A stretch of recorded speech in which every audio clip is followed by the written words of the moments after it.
Lucio. Welcome to CCS Regional Briefing podcast. My name is Rotha. I'm the Deputy Director of the Cambodian Center for Regional Studies. And today I'm going to be the host of the podcast. And in this episode, we're going to discuss something related to the Philippines and ASEAN Chair. We talk about pressures, priorities, and other regional fault lines related to this Philippines and ASEAN Chairmanship. This year, the Philippines assumes the ASEAN Chairmanship under the theme of navigating our future together. It is an ambitious theme because ASEAN today is navigating a future defined less by certainty, but more of pressure. From geopolitical competition to the situation in South China Sea, from the situation in Myanmar, especially after the election, orchestrated by the military authority, to the growing tensions among ASEAN member states. The region's cohesion is being tested in real time. At the same time, domestic challenges across Southeast Asia are shaping how governments can lead beyond their borders. Against this backdrop, the Philippines has set out 3 priorities for its chairmanship, namely, first one, peace and security anchor, prosperity corridors for the second priority, and the last priority is people empowerment. Together, these signal a desire to stabilize the region, keep economic cooperation moving, and ensure ASEAN remain relevant to its citizens, not just among the governments. But the real question is, how can this priority be translated into action? What does peace and security mean when the situation in the South China Sea remain contested and when 2 ASEAN member states are still confronting with each other? How does ASEAN promote prosperity while managing the political instability in Myanmar? And how does people empowerment work when trust both within and between ASEAN member states is increasingly fragile? In this episode, I'm joined with Mr. Lucio Blanco Pitlo III, who is the president of Philippine Association for Chinese Studies and research fellow at the Asia Pacific Pathway to Progress Foundation. We'll focus on 4 key areas. The first one being the broader political mood surrounding the Philippines ASEAN Chairmanship. The second one is about Manila's approach toward the South China Sea. The third is about Manila's position on the case of Myanmar. And finally, about the role of the Philippines in managing regional tensions, especially the Cambodia-Thailand conflict. So, Lucio, how are you? Thank you, Rotha, and I'm doing fine. I hope all is well with you there in Phnom Penh. Yes. All is well in Phnom Penh, and I hope all is well in Manila as well. So, first, could you tell us on your general impression of the Philippines ASEAN Chairmanship, especially after the ASEAN retreats being held in the last week in late January? For sure, the Philippines welcomes this opportunity and, of course, accepts it as a challenge to lead ASEAN at this time. A lot of uncertainty in the regional and global landscape, from trade to security. Of course, the supply chains concerns about, geopolitical tensions, competition among major powers, and the effect of tariffs, the resort to unilateralism, the erosion of multilateralism. So all of these challenges in the external environment that affects the region.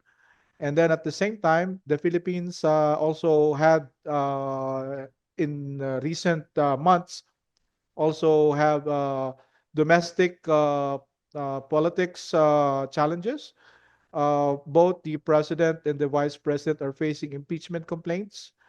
There are rumors that the Senate president might be unseated there might be potential challenges to his position, and he is the third in line to succeed if, in case, the top two leaders of the country were removed by impeachment.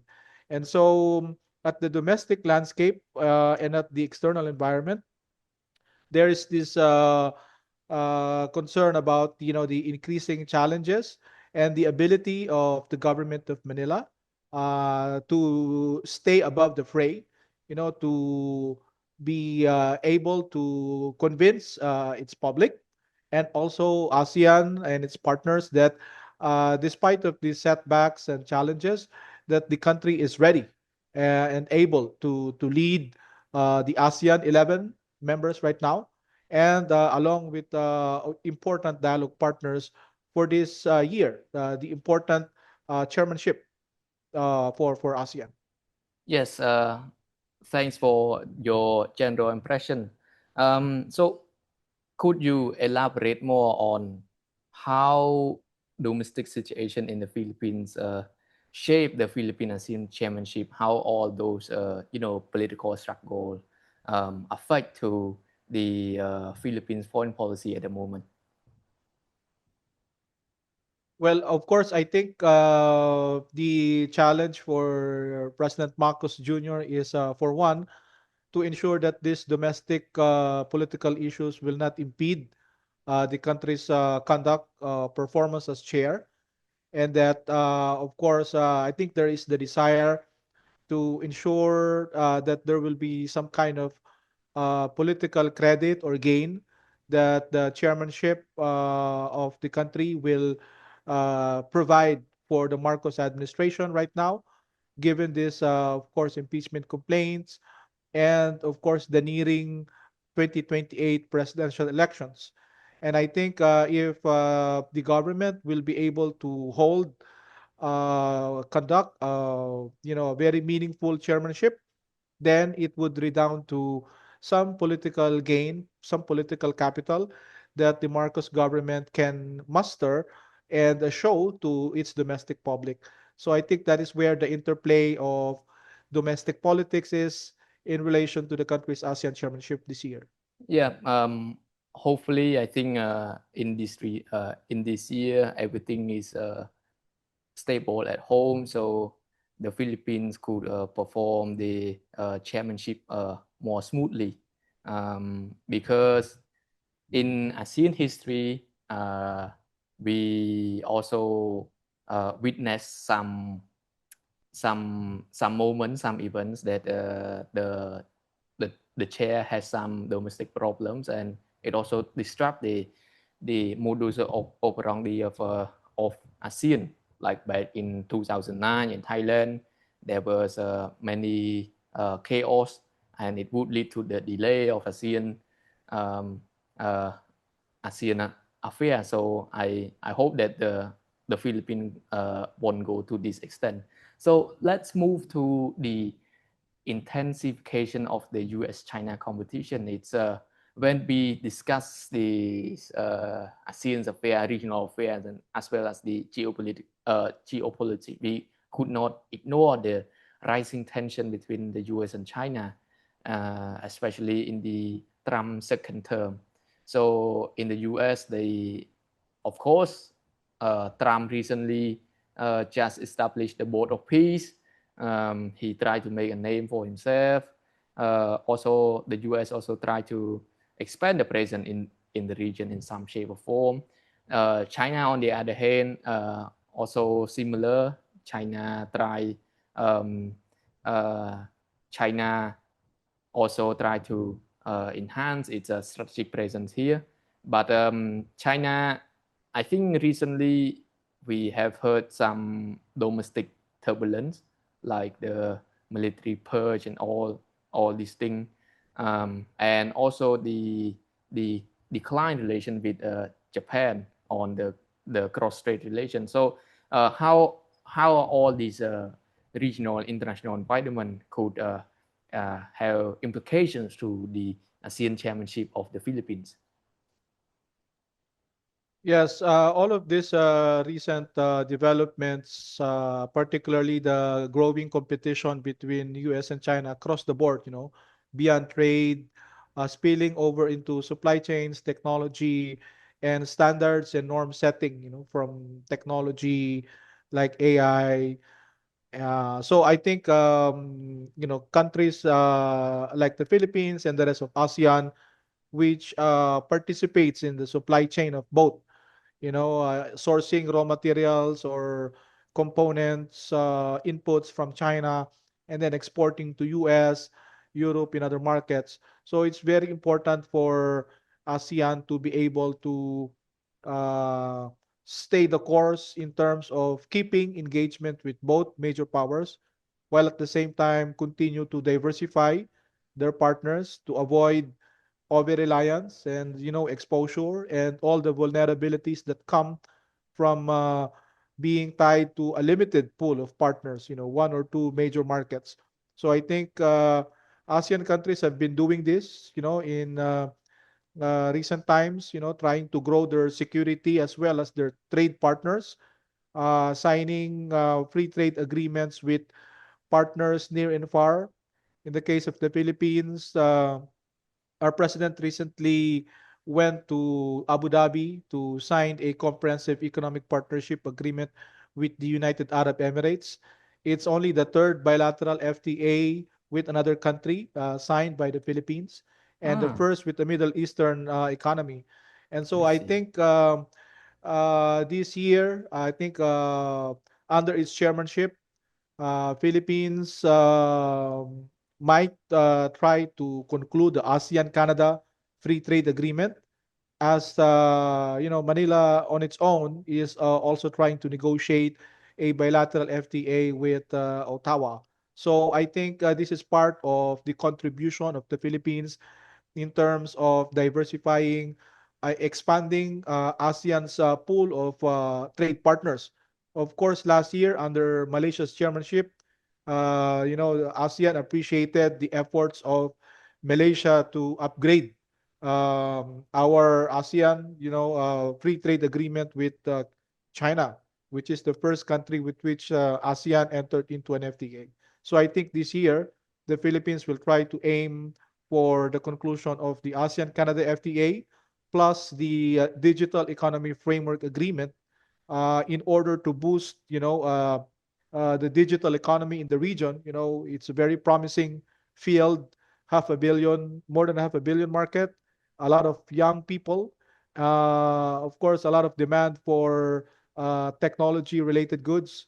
And so this is where norms, rules, and standards have to be put in place. So the Digital Economy Framework Agreement may help address this problem. Yes, that's a very interesting development on the you know economic pillar of ASEAN. So, in terms of security, looking from the Philippines' engagement in the realm of security, I think last year the Philippines has signed many defense agreements with many partners, including um, Canada, New Zealand, Australia, enhance the cooperation with Japan and the US. And so, how does the security network of the Philippines have had in recent years could have value added to ASEAN, or how does it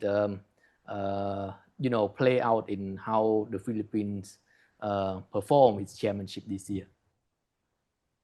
Well, I think this national effort of the Philippines to grow its security partners in recent years, deepening its alliance ties with the US, but also growing its security partnership with Japan, the countries you mentioned, New Zealand, Canada, the country signed the visiting forces agreement with them last year. I think there's negotiation with France and probably with South Korea as well. And the country also expanded its pool of arms suppliers, including with India to supply BrahMos missiles. So I think this is part of the country's effort to grow its network of security partners. And I think this will also be factored into its agenda for its ASEAN chairmanship this year, notably with the peace and security anchors. Peace anchor, I mean, to be open to cooperation on the maritime domain with as many partners as possible. And of course, the country is a big archipelago with a huge maritime domain, and securing the resources, conserving the resources, and being a responsible coastal state requires resources, readiness to respond to contingencies, and also, of course, the readiness to respond to natural disasters. Yep. So I think this is where the partnership with other countries to build its capacity is very important. And I think maritime cooperation is one area that the Philippines will try to foster in its chairmanship this year, and would welcome the involvement of more partners, including Japan. Recently with the official security assistance, support for the capacity building of coast guards and civilian maritime law enforcement agencies, support for a rules-based order that is increasingly being eroded. So I think these measures are important for the Philippines, and Manila sees that it is important for the region. Yes. Lucio, as you can see the theme of the Philippine chair this year, navigating our future together. You look at the logo, we have seen the shape of boat, this and that. So the first impression of many of us here is that the Philippines uh, may concentrate on the situation in the South China Sea. Do you share this impression? I think that impression is I think it's fair, given the, of course, the concern of the Philippines when it comes to the South China Sea or the West Philippine Sea, the increasing number of untoward incidents between assets of the Philippines and China, including the recent escalation of world war between the China embassy in Manila and officials of the Philippine government, from the Coast Guard to members of Congress. I mean, some members of our parliament. And so I think that view is warranted. So I think this is where it's very important for the Philippine government to impress on the rest of ASEAN that while the South China Sea will be high in its chairmanship, understandably, that it will afford enough resources, enough bandwidth to cover other issues that are considered priorities by other fellow members of ASEAN, including, of course, the fight against transnational crimes, how to ensure the sustainability of the peace or ceasefire between Cambodia and Thailand over their border dispute, and also help find a political solution to the several year old problem in Myanmar.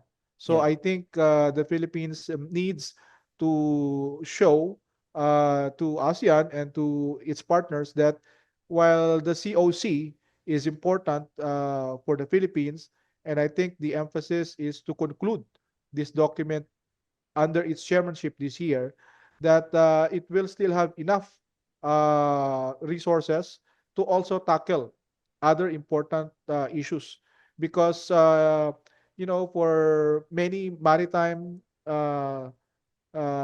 coastal states of ASEAN, especially those bordered by the South China Sea, the COC is very important.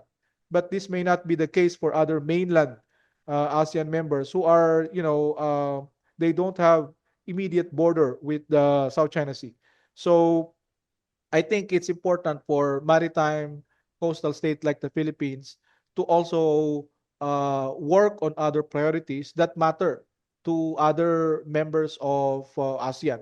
So in this way, the Philippines may be able to bring them around, get their consent, get their support for other priorities that are very high in Philippines' agenda, notably the South China Sea.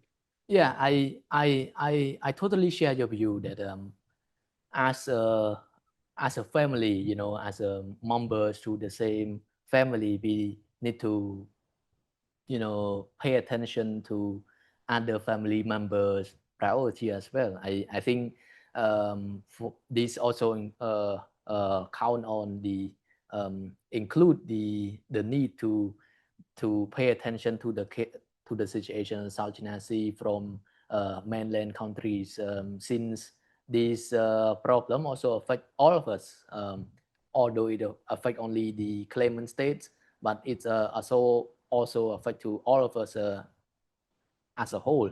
And of course, I I think you rightly mentioned that the Philippines, of course, in addition to the situation in the South China Sea, we need to you need to take care of other priorities. One of them is transnational crime that you just allude earlier. The ceasefire situation between Cambodia and Thailand, the case of Myanmar. So these are very important. So moving on, but first I like to touch upon on the case of the South China Sea, because one of the interesting things, I can say one of the newest development is from a statement from the Department of Foreign Affairs Secretary Maria Teresa Lazaro, that she mentioned that ASEAN's now having a consensus to discuss about the case of the South China Sea once in a month. And this proposal will be brought to China to their consideration. So what do you think about this development? Well, yes, there was a meeting in Cebu recently before ASEAN senior officials meet there was a meeting on tourism. There was also a meeting on the COC. But before that, there was a bilateral political dialogue between officials of the Ministry of Foreign Affairs of the Philippines and China. Uh, a day before the meeting of ASEAN and China on the COC. I think it's very important. As we all know, the relations between Philippines and China of late had been affected seriously by incidents at sea, and also the increasing the heated exchange or world war between of course, between the two countries. And so that, of course, may bear on how other ASEAN members may see the Philippines in terms of its ability to manage ASEAN's relations with China under its chairmanship. I think the COC is very important for Manila as well as for other coastal states. The importance of legal clarity, the adherence to established rules. I think this would be values that the Philippines will try to impress under its chairmanship. But at the same time, it's also very important to factor the views, the approaches, the strategies of others, maybe compare notes. And I think the sticking points in relation to the conclusion of the COC remains.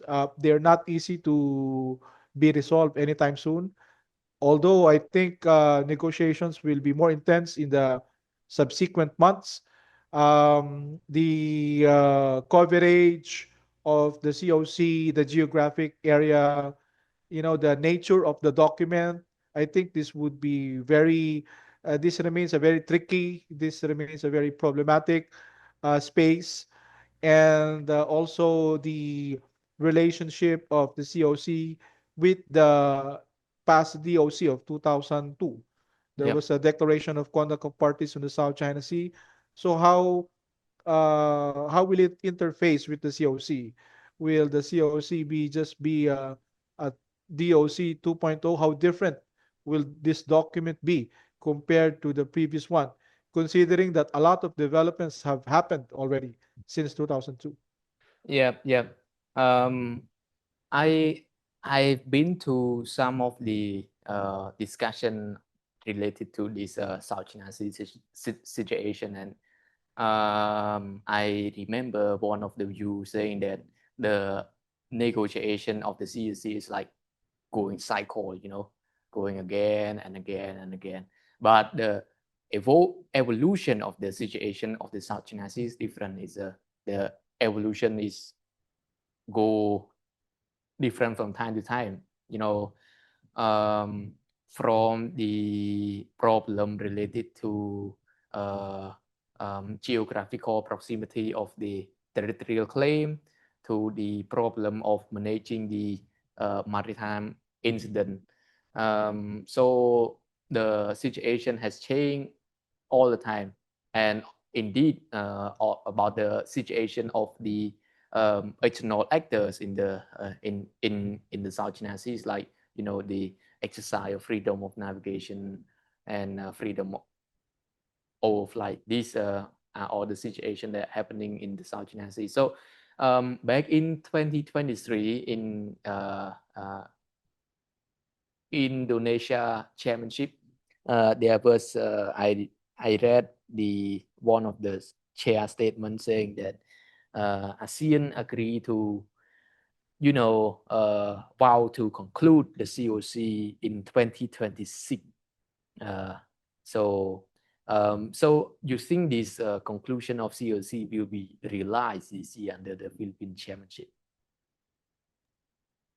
Well, I think the desire on the part of the Philippines to accomplish that is there. The resolve, the political will is there, but again, there are other variables. I think the relations between Philippines and China is an important indicator or barometer, if you may say, in looking at whether this document might be accomplished before the end of this year under Manila's chairmanship of ASEAN. As mentioned, the sticking points are not easy. And they have been there years back. And so whether the ASEAN members in China will be willing to concede, make some kind of compromise to get a document that is agreeable to all parties.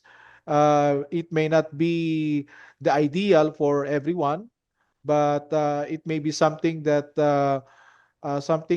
may be acceptable at the interim, but I think this is where the comfort level and the preference of member states of ASEAN and China is would come into play. I think we have waited too long. We have negotiated the COC for many years, and so I think there will be those who will think that they are looking forward to a binding document, especially a legally binding document, that they have waited patiently to get this done. And but there might be those willing to accept a document that is not perfect, but may have some utility or value in terms of addressing the here and now, the problems, the incidents, the encounters, some of them violent, unprofessional, and unsafe in the South China Sea.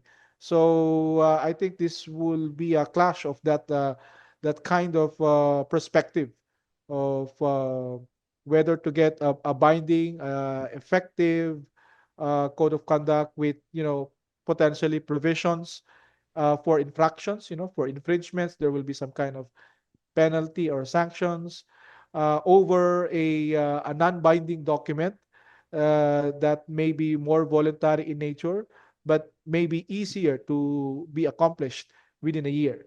So we will see in the coming months whether which of these versions would prevail. Okay, so at the moment you mentioned about um, the war of word between the Philippines and China.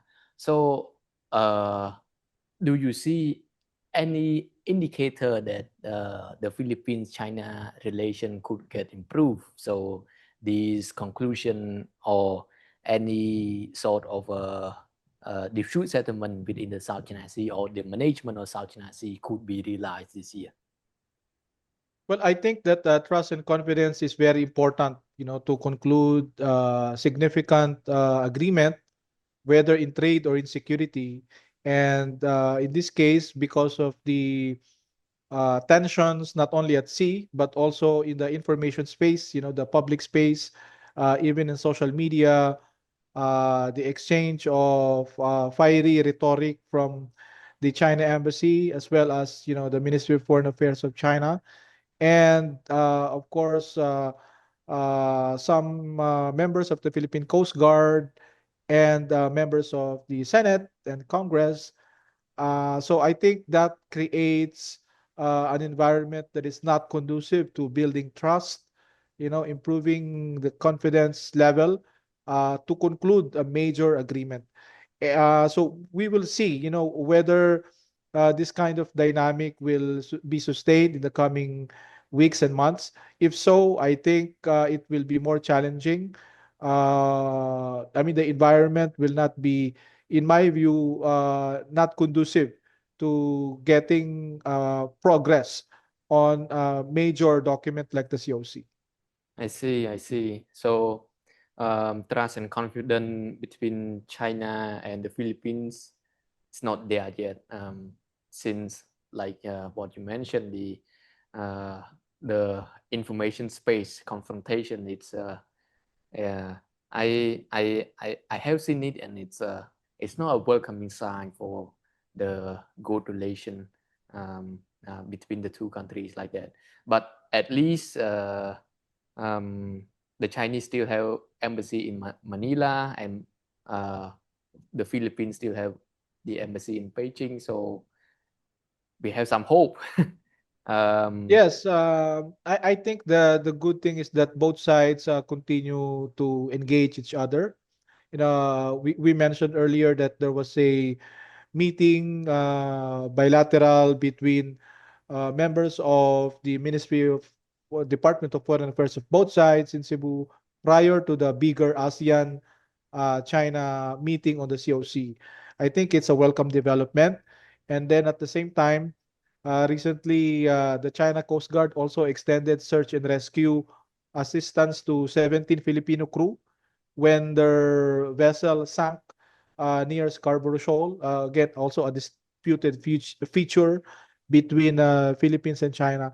So, despite, of course, the noise, which we have been hearing a lot, the lines of communication remain open. There is still dialogue, but we hope that there will be more dialogue. The noise will remain. It will be there. It's unlikely to dissipate anytime soon. But I think this is where leadership, especially diplomacy and statesmanship, really has to step up more. To go beyond the noise, stay above the fray. Of course, the space is becoming difficult because the hardening of public opinion, the negative, the trust deficit with China in the Philippines is high. So, government, the Philippine leadership will have to expend political capital substantially to defend uh, continuously engaging China diplomatically. And I think the lack of trust and confidence in itself is not an impediment. But I think if the leadership will not muster the courage and the political will, I think there is the risk that allowing the disputes to define the relations and to Yeah. dictate the trajectory of an important partnership. That is a concern. Yes. Um, Alluding from this topic, many observer have binary perception within the U.S. China competition at the one hand, and the case of South China Sea on the other hand. It's running deep to the domestic perception in the Philippines. Um, as we all know that in the Philippines right now, it is governed by two big clans. One is the Marcos clan, and another is the Duterte clan. So um, they are saying that the Marcos clan is go a little bit to America and the West, and there's the Tate clan going to China. So you think this kind of perception is reflect the what happening on the ground in the Philippines? Well, I think it's unfortunate that certain political factions, clans, or dynasties are being labeled as pro one country and or anti another country. I think both China and the United States are important for the Philippines, and that I think there should be some kind of national consensus in the Philippines that regardless of who sits in Malacanang or regardless of who is the president of the country, he or she needs to have a coherent, sustainable policy to engage both Beijing and Washington, and as well as other partners, including ASEAN, because both are important. All of these partnerships are crucial for the success of the Philippine economy and for its continued security and prosperity. So it's understandable that to gain some political points, some opportunistic politicians may put a shade on some leaders, but this kind of mudslinging, it's not endemic in the Philippines. In some other countries, these kinds of slogans or these kinds of perceptions are also being seen. But again, it's very important that leaders in a country like the Philippines, in a very crucial strategic location, and also increasingly being uh, not being forced to choose, but in the center of the competition because of its location and because of its complicated relationships. No, on the one hand, U.S. is your treaty ally, your long-standing defense ally. On the other hand, China is your largest trade partner. So these are realities.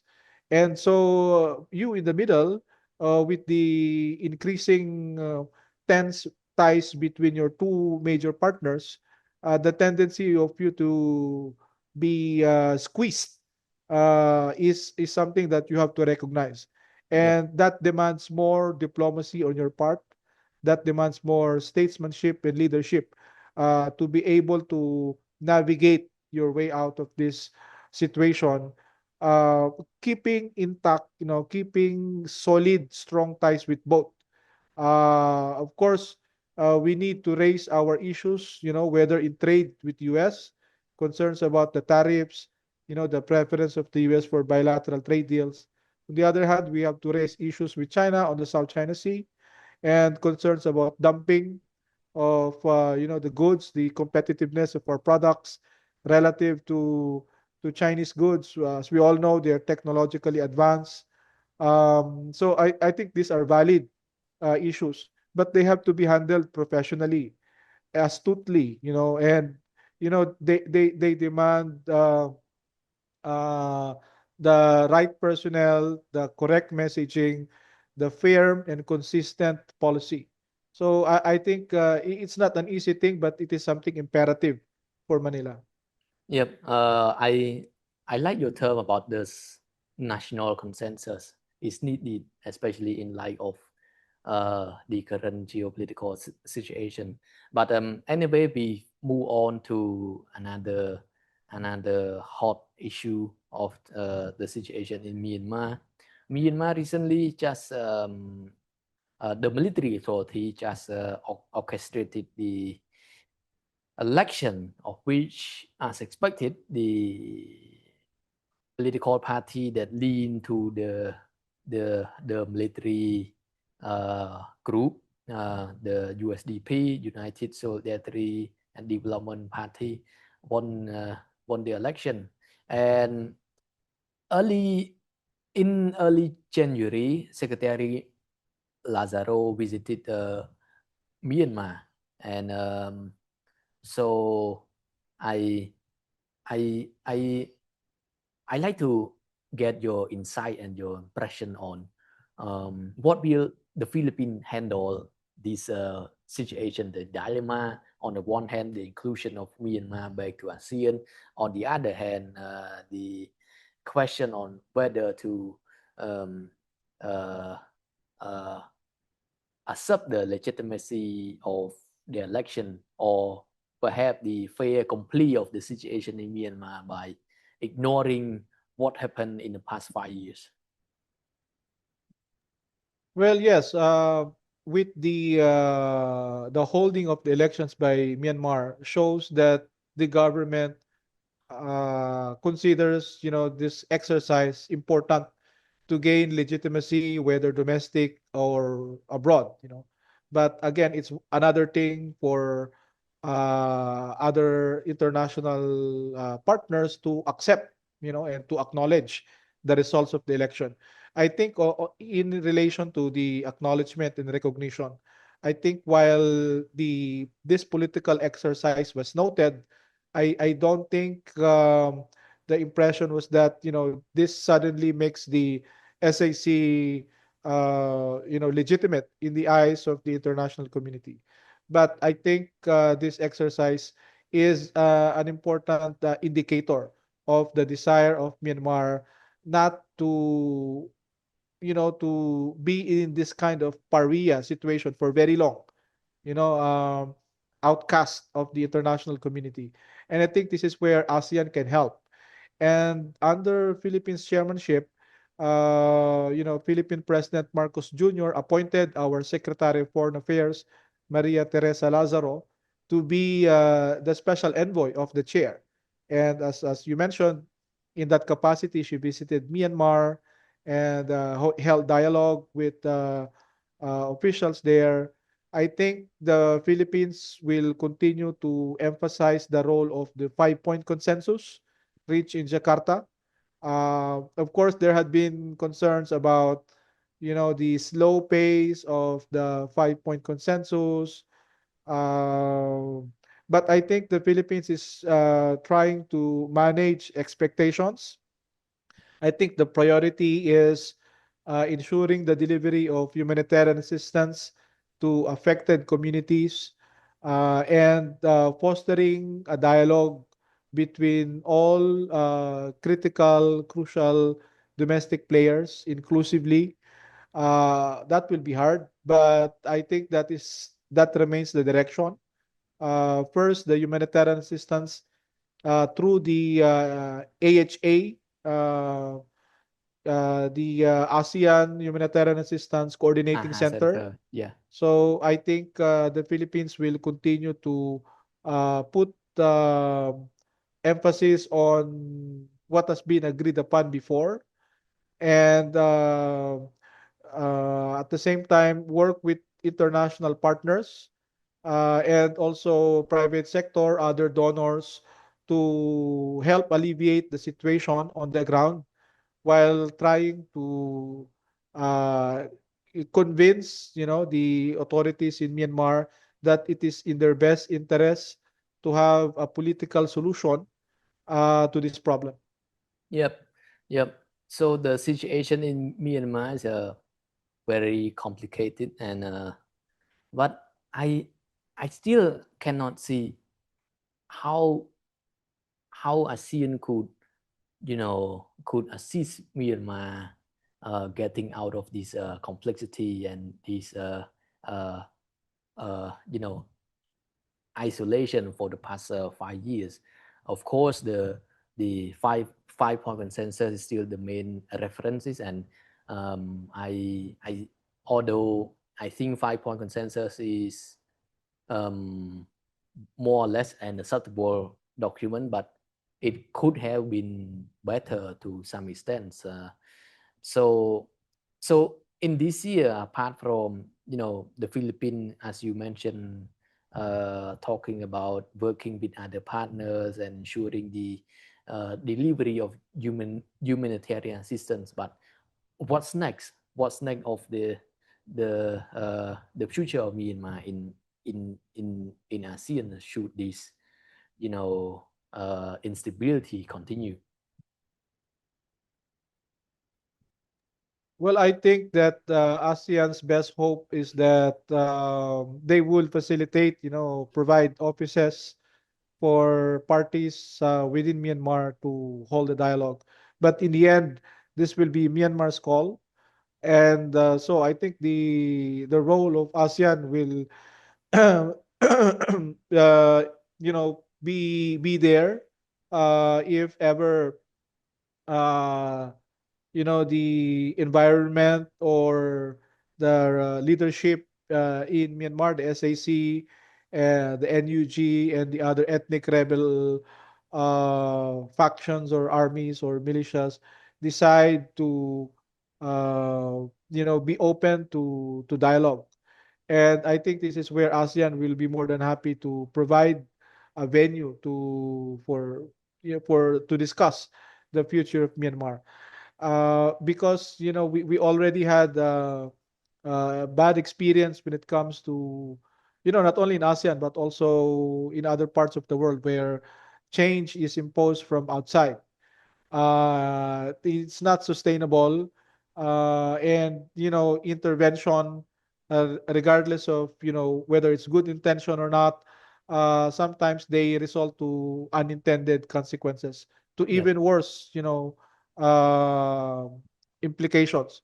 And so while the situation on the ground is of course very sorry, it's very dire, the ASEAN countries are also put in a bind, because of the principle of non-interference, and at the same time, that allowing intervention in Myanmar can be a slippery slope. Yeah. That if something of a similar nature also happens in a fellow member country, this precedent might be invoked to justify intervention again in another, ASEAN member country. And so I think this is where the concern is.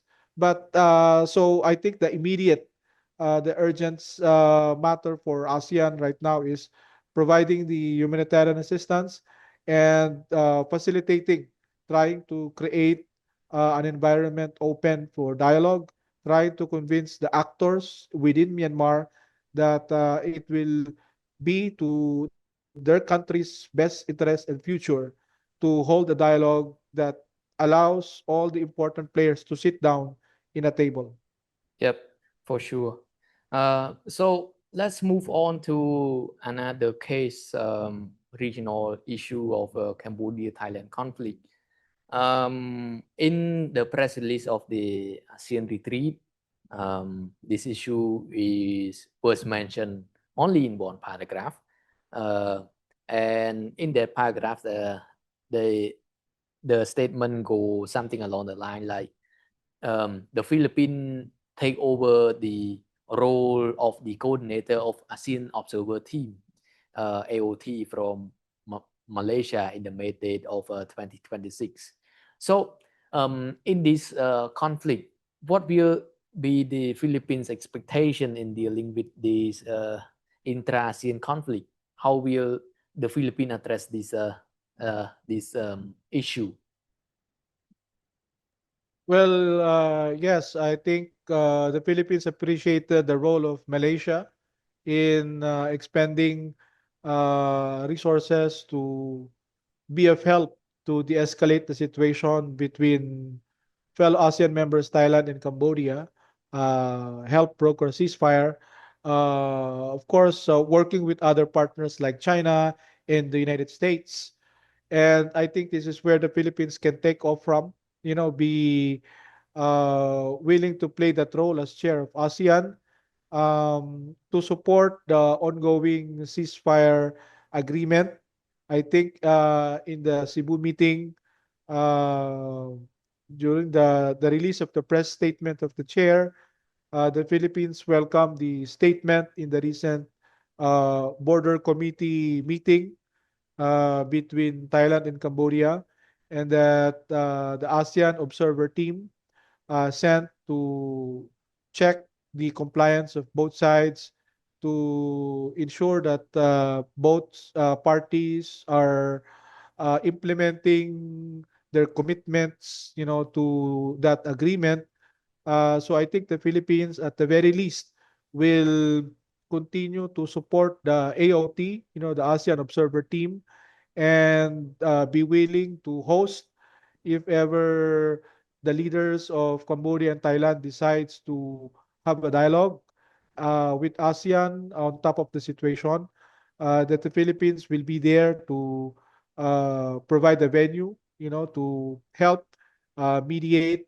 Of course, working with other partners, like China, which recently also hosted a trilateral foreign ministers meeting in Yunnan province, I think December 29.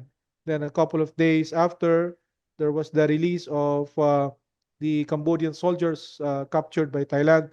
So I think these are good developments that can be built upon. It means that Manila as chair will not be starting from scratch, that there were good practices, that there were some strides made under Malaysia's chairmanship, and continue to work with both sides, Phnom Penh and Bangkok, as well as with other partners, whether US or China, and the rest of ASEAN. It takes a community to keep the peace. So I think the Philippines is comforted by the fact that it can work with fellow ASEAN members as well as partners to ensure that uh, the fledgling peace will be kept and that it will be sustained, and soon, hopefully, normalcy will return between these two ASEAN neighbors and partners. Yes, I'm happy to hear that this is the commitment play out by the Philippines, because just for the footnote of information here, the for your information, the somewhat discussed by Cambodian netizens view, they enjoy the mediation by Malaysia, especially Prime Minister Anwar Ibrahim, and they think that the Philippines may not be on that par. But after listening to you, I agree. The Philippines, one way or another, um, may still continue this effort. And further than that, the Philippines is not starting from scratch. There's a institutional memory setting out by the some experience, learning experience for the past 6 months. So I hope the Philippines could be um, as active as um, Malaysia chairmanship in this aspect. Um, talking about this in intra-ASEAN member states, especially state-to-state conflict. From academic point of view, you think how could ASEAN, revitalize or reform itself to address or enhance the dispute settlement mechanism to effectively deal with this state-to-state conflict better than this? Well, yes, I think the escalation, dialogue should be pursued, and there have been precedents in the past that can be used, and what works in the past, should be replicated and be supported. And there are cases where timely mediation help prevent further escalation. And I think the Cambodia-Thailand border issue is very important for ASEAN because, Myanmar is an internal issue. But in this case, this is a conflict between two important members of the family, and so making sure that this will not expand and that this will not lead to full-blown conflict is in the interest of everyone in the community, not only in ASEAN but also other dialogue partners. Yep. And that is why I mentioned earlier the need to get the rest of ASEAN on board, as well as the rest of critical partners of ASEAN like US and China to be on board in any efforts to promote peace, and dialogue between the two sides. Of course, domestic politics may affect, how this how the issue will progress. And I think this is the sad part, that sometimes domestic politics is the issue is being used, uh, for some political purposes. And I think this is where, it's important for ASEAN that dialogue will be fostered, and that both sides it would be impressed on them the importance of keeping ASEAN cohesive and peaceful within its neighborhood. And yeah, being there for both Cambodia and Thailand to ensure that this issue will not escalate, that previous agreements, the commitments made there will be sustained, and continuous dialogue will help not only reduce the tensions, but hopefully restore the normal friendly ties between these two countries. Yes, definitely, definitely. Um, Anyway, in ASEAN, there are many routine regional discussion agenda, like the case of South China Sea, um, strengthening ASEAN Secretariat, empowerment ASEAN Secretariat, the case of Myanmar, and now the case of Cambodia and Thailand conflict. So this year, do you foresee any surprising issue that could add another pressure for the Philippine ASEAN Chairmanship to deal with? Well, I think the response to transnational crimes is another matter that the Philippines will have to take into consideration under its chairmanship. We all know that this problem has become not only regional but also a global phenomenon, and not only in terms of the revenues generated, but also in terms of the other crimes associated with this.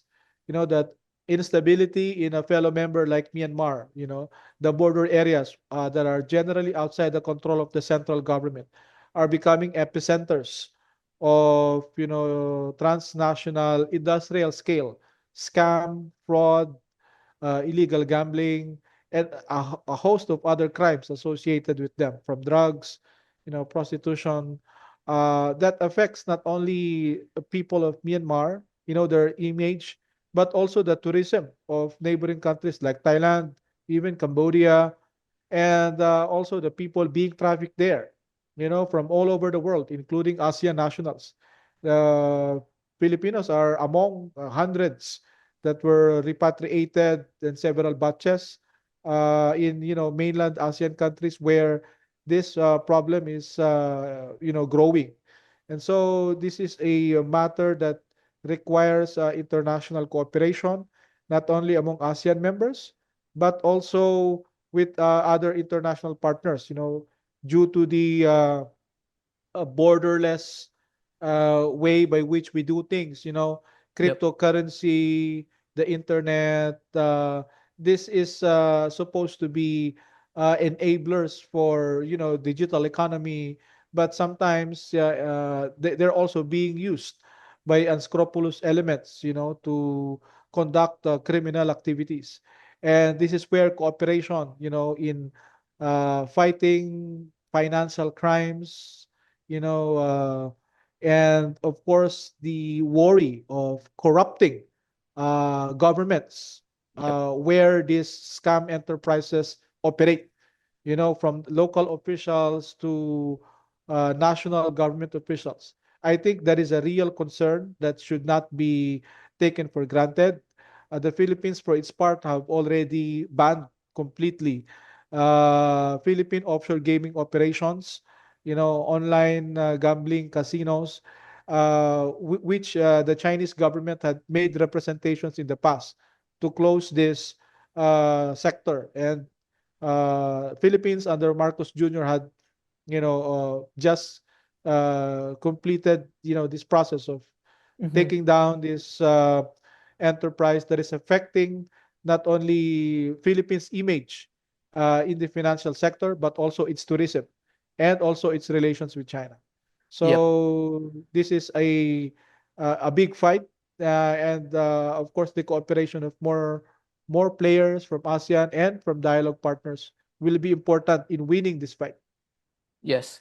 Um, from the Cambodian side, on the other hand, our government also in the process of cracking down these online scam businesses, and we vow to get it done by April. And I hope by this could be eradicated to promote our image, not only Cambodia image but also the regional image. I agree with you.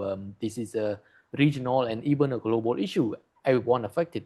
So I think there shall be some sort of regional governance or global governance in this financial sector in order to avoid this kind of things to happen again. But this kind of governance should be balanced between too much restriction to too much regulation. Make sure it's the financial transaction is transparent, it's safe, it's reliable, but at the same time, don't interrogate people too much to prevent this kind of thing to happen. So um, you have voiced that the Philippines as ASEAN chair should pay attention to this matter. So what can ASEAN as a regional grouping can do to manage this transnational crime, and what we cannot do? Because of course we need to accept that this kind of thing, even regional or global bodies have some limitation. So what's your view on this matter? Well, to succeed as chair of ASEAN, the Philippines will need the support of all, 11 members, of ASEAN, and of course the support of dialogue partners. So stable relations with all members of ASEAN, fielding an agenda that is inclusive, that factors all the key priorities of the region, from economic to connectivity to security to, of course, issues like climate change and, the importance of emerging technologies. All of these are have to be factored and put on the table to show to the rest of ASEAN and dialogue partners that the Philippines is ready and willing and a responsible chair that factors, that takes into account all the important priorities, not only for, its own national agenda, but for the rest of the region. And so I think this is where the rest of ASEAN members can extend support that is needed, especially in areas where they have uh, they have some capacities, whether in terms of negotiation or whether in terms of experience in dealing with certain major partners of ASEAN. I think to be successful, the Philippines is the leader, the rotating chair, but this is an ASEAN event. And so the rest of ASEAN also has to come in to provide needed support and solidarity for the chairmanship of Manila this year to be a victory. Yes. So just a last point. You have any final say for the hope and expectation of the Philippine ASEAN Chairmanship for this year? Well, the importance of a successful chairmanship cannot be understated. You know, this year we are celebrating the 50th anniversary of the Treaty of Amity and Cooperation in Southeast Asia. This is a foundational treaty of ASEAN. And as we have mentioned before, the world, including ASEAN, is at a crossroads, with a lot of uncertainties happening ASEAN is one of the most enduring, one of the more durable regional organizations that remains, and while we may not always be successful, we may not always think the same on all issues. um, our ability to be able to set aside some of our differences to work on issues that of mutual interest, of shared concern, I think defines us more. Our diversity is our strength. Our differences, understandable. Even among neighbors, you have differences, but our ability to transcend those differences, to work together on issues that we feel matter to our future. I think that is a test for us. And so far in the last, since our foundation, we had our own fair share of problems, which we have, I would say, by and large, we have weathered. So I think this year, as you know, a lot of developments, a lot of risks and uncertainties in our region and in the world are taking place.